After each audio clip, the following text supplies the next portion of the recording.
What's up, motherfuckers out in YouTube land? Triple B's is back again. In this video, I'm talking Rob Zombie's Halloween 2. And oh yeah, am I talking Halloween 2, man? This is a great fucking movie. If you guys really like horror movies, you like Michael Myers, you want something a little bit different, maybe something a little bit different than what you got in Halloween Ends, this is the movie for you. So the movie is gonna start off right after the first one ended, where Laurie shoots Michael, bam, right in the face, point blank, and blood goes everywhere. She takes off walking down the street in Haddonfield with the rain coming down, and she is holding the gun and she's covered in blood. Sheriff Brackett's gonna end up finding her, and he slowly takes the gun away from her, and then they take her to Haddonfield Memorial Hospital.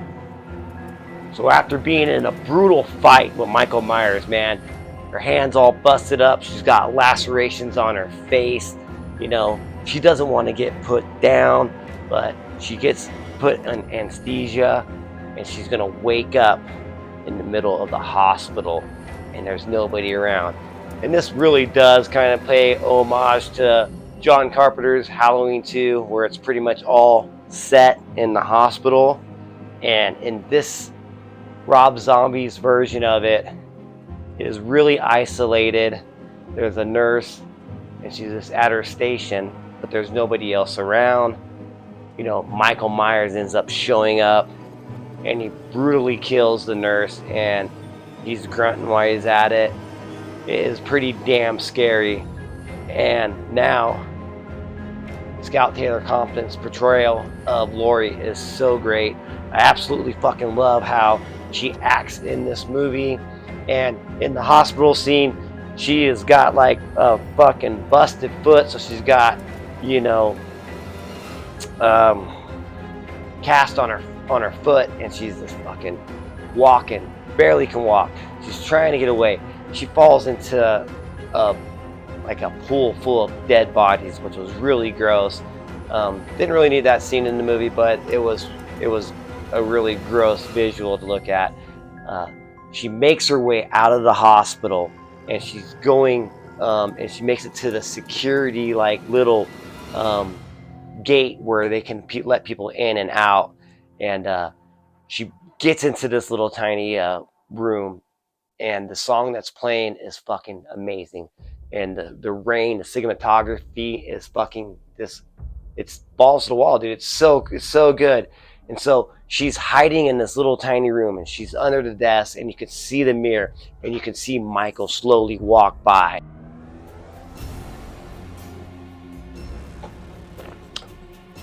All right, man, so she's in the damn security shed. Michael's walking back and forth in front of the window. She's hiding underneath the desk. Then boom, the door opens up, but it's Buddy, the security officer, and she's like, "Oh, please help me," and it scares Buddy half to death. She's like, "You scared the shit out of me." And then, "What are you doing in here, darling?" And he's like, "You got to be freezing." She's just wearing her hospital gown, and he grabs her, and he like puts a towel around her, and he's like, "Here, drink some of this hot coffee, and you know, let me go get the car." And then he pull her around. She's like, no, don't leave. He's like, "I gotta go out there and get the car. I'll be right back. Here, I'll lock the door behind you." And so he leaves, and she's stuck in there, this terrified, and the rain's coming down. The song on the TV's fucking playing. It's awesome. And then, you know, you're just waiting to see Michael come busting in. But door opens up again, and it's Buddy. And he's like, "Okay, come on." But right when he comes and gets her, Michael stabs him in the back with an axe, and then throws Buddy to the side, and then goes right at Laurie, and then she wakes up. So all along it was a dream sequence. So the very first act of this movie was a dream sequence. But do I hate it? Hell no, man. I love it. I think that fucking opening act of the movie was fucking great, and I didn't want to see another whole movie set in the hospital. I mean, we could have had, like, you know, it throughout, or maybe the ending, or they could have went back. But Halloween 2 from 1981, John Carpenter, was You know, okay, we had that hospital movie. It was great. It was good. I love it. This one, yeah, let's throw 20 minutes of the beginning of the movie. Let's say it is a dream sequence, but it shows that she has PTSD and she's having nightmares and she's very traumatized from what happened from the very first meeting with Michael Myers the year prior. So that is the opening scene, the opening plot of Halloween 2 from Rob Zombie. All right, man. So let's talk about Myres here. Before I get into that, cheers, y'all. All right. So Michael gets shot in the face by Laurie, and he gets put in another ambulance while Laurie's taken off to Haddonfield Hospital. And they're driving down some country roads with this farm fields on both sides of the van. They're driving down middle of the night, and they're talking about some nasty shit, necrophilia, just making jokes. And then all of a sudden the van runs right into a cow. Boom! The driver is dead on impact. The passenger is played by Richard Brake, and he's still alive, but he's in a lot of pain. He's yelling, fuck, fuck, fuck. And then all of a sudden the van moves, boom, and it's like the body in the back should be dead, which is Myres. And then all of a sudden, boom, and Richard Brake doesn't even thinking about how this guy should be dead. He's just wanting help.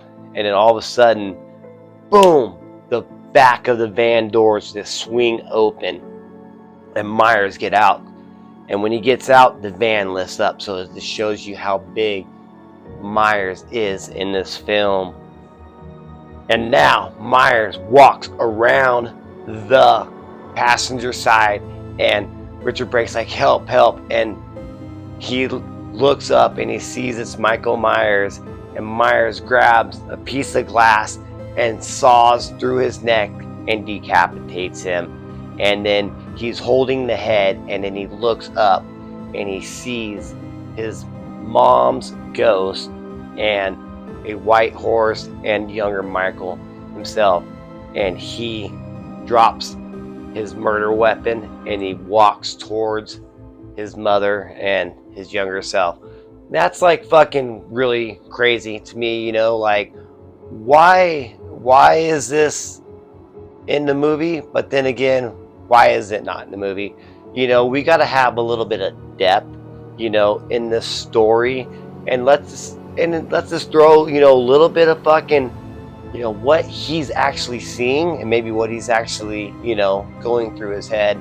And that's why I do enjoy the little white horse character and his mom, his dead mom's ghost, coming back, because they eventually want to reunite with Laurie. And now Myres walks around the passenger side, and Richard Brake's like, help, help. And he looks up and he sees it's Michael Myres, and Myres grabs a piece of glass and saws through his neck and decapitates him. And then he's holding the head, and then he looks up and he sees his mom's ghost and a white horse and younger Michael himself. And he drops his murder weapon and he walks towards his mother and his younger self. That's like fucking really crazy to me, you know, like why is this in the movie? But then again, why is it not in the movie? You know, we got to have a little bit of depth, you know, in this story, and let's just throw, you know, a little bit of fucking, you know, what he's actually seeing and maybe what he's actually, you know, going through his head. And that's why I do enjoy the little white horse character and his mom, his dead mom's ghost, coming back, because they eventually want to reunite with Laurie. And you know, a year later, Laurie's living with the Brackets, you know, with Sheriff Brackett and Annie. Annie survived the first one, and Annie is played by Danielle Harris. And fuck yeah, man, she's back for another Halloween movie. And thank God that she's in it, and thank God for Rob Zombie for putting her in the 2 movies, the first one and this one. And so, you know, Laurie is dealing with the trauma that, you know, after a year has gone, Michael is presumed, you know, missing or dead because they haven't found his body. And so she is living in fear of what happened at night, and now the anniversary is coming, and so she's getting more and more stressed out, more and more anxiety. You know, it's like, imagine that shit happened to you. Imagine if Michael Myres fucking came after you one night, or presumably anyone, you know, and that person would still be out there and they can come back for you. So that's what I absolutely love about this movie between Michael and Laurie. And I'm going to start calling her Scout Compton, because Scout takes over this character so well in this movie. You just absolutely start feeling for her if you kind of gone through similar, you know. So Laurie is, you know, has her good days and bad days, but it's getting really bad now because it's getting really close to Halloween, and she's talking with her shrink. She needs some more meds. You know, it seems like she does all right when she's around her friends. She's got this job there at the record store. You know, damn, this thing brings back nostalgia, you know, when you were in the early 90s and stuff like that. It was a cool little spot. These 3 girls all worked there, and I mean, I would have loved to work there at that time with those 3 girls, because all 3 of them were freaking smoking hot. And so she has a good friend life, which is great, but Halloween's coming, and for some reason her and Annie don't see eye to eye. It's not that they don't see eye to eye, but they both went through the same type of trauma, but Laurie got the more blunt of it. And Laurie's starting to have hallucinations of, you know, of Michael's past. So you're throwing all this crazy little elements now going into it. Is Laurie now somehow connected with Michael Myres? Do they have some psychic bond? Myres here, and he is walking through this field in the middle of the night, and the farmers pull up, 2 guys and one of the guys' girlfriend and their dog, and they're like, oh, look at this motherfucker right here. He's over here eating eating our crops, you know, let's teach him a lesson. And so they get out, and they're trying to, you know, punk Michael Myres. They want to, you know, show him what's, you know, this is our land. And they take out a crowbar and, you know, I think a bat or something, and they beat Michael pretty damn good, you know, with it. They put a good beat down on him, and they fucking, oh yeah, we showed this motherfucker, you know. And they get back in their truck, and they get ready to drive off.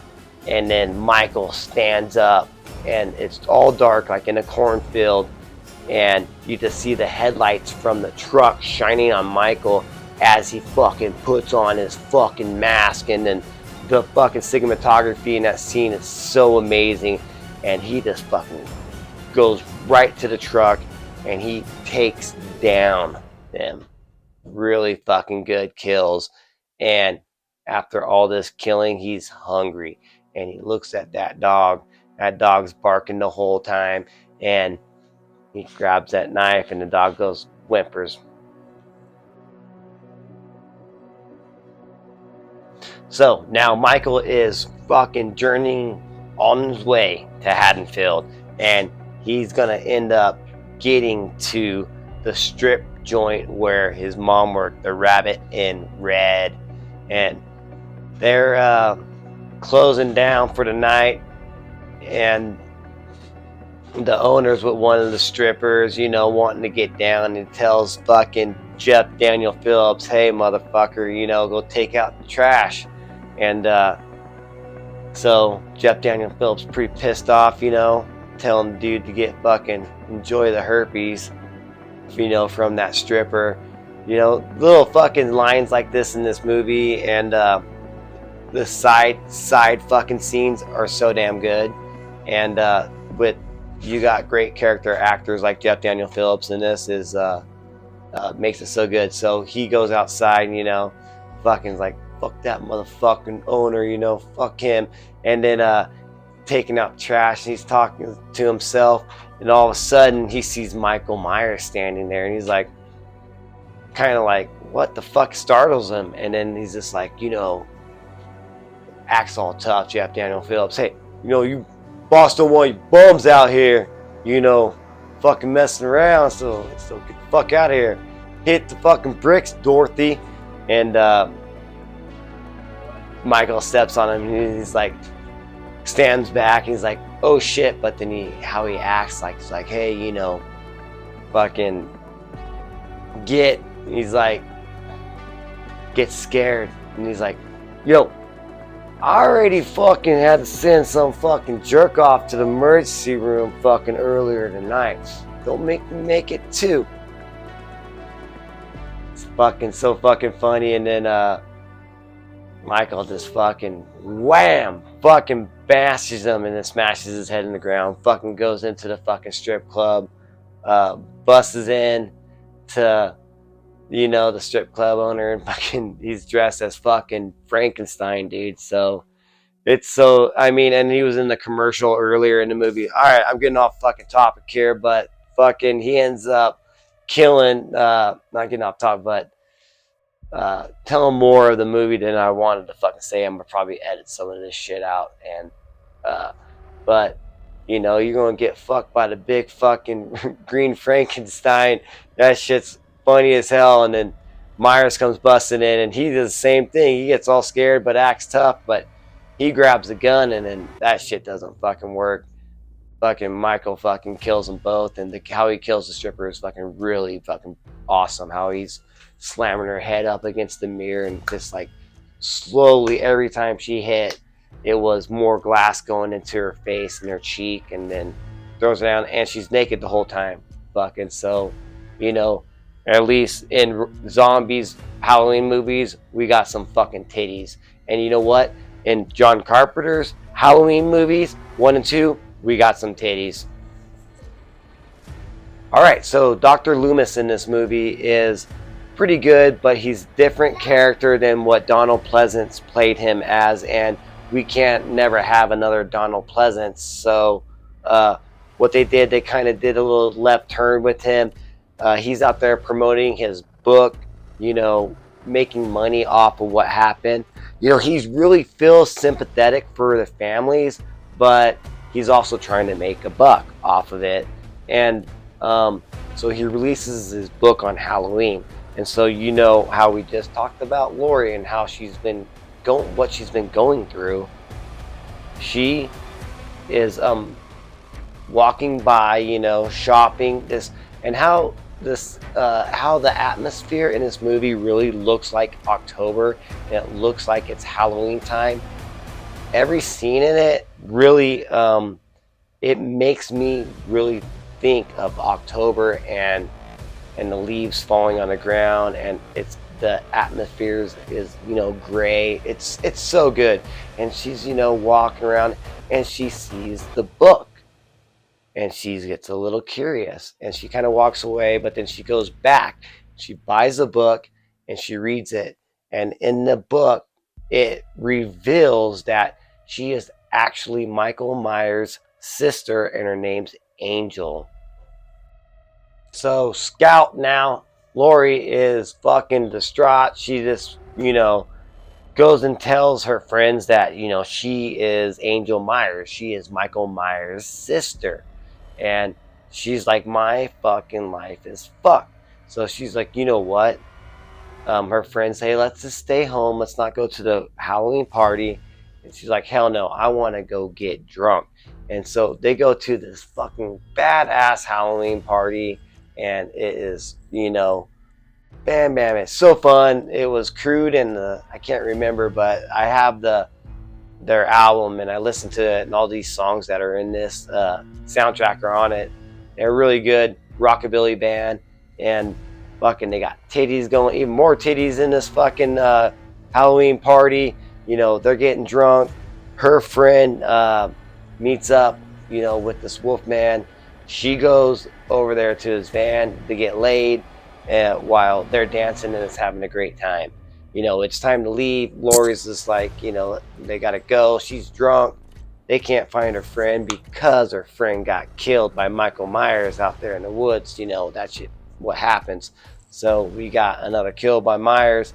And um, fucking Laurie, they get back home, you know, and the cops out there because Brackett puts a fucking cop car out there to patrol.